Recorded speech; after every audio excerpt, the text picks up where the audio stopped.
Γεια σας παιδες, Σαρδόνιος από τους Mandex Tech και σήμερα θα σας παρουσιάσουμε το Casio MTP 1303L1AV. Πιστεύουμε πως είναι μια καλή εναλλακτική από το να αγοράσει κανένας το Moto 360 της Motorola και εξηγούμε τους λόγους. Αμέσως μετά το unboxing ενεργοποιείται το Bluetooth, συνδέεται με τη συσκευή και το πρώτο notification, BAM! Φυσικά είναι όλο από μέταλλο η κάσα του και το πιο σημαντικό, το πίσω μέρος.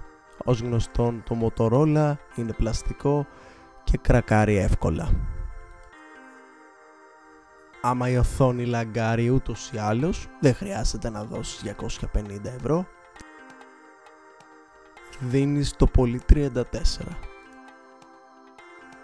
Δεν χρειάζεσαι καν IPS τεχνολογία. Η ανάλυση της οθόνης είναι ασύγκριτη. Πιο ζωντανή πεθαίνεις. Το δερμάτινο λουράκι είναι πολύ καλύτερης ποιότητας και θα σου δείχνει πάντα με ωραίο στυλ αρκετούς μήνες μετά από την τελευταία φόρτιση. Την ώρα. Από τους Mandex Tech, γεια σας.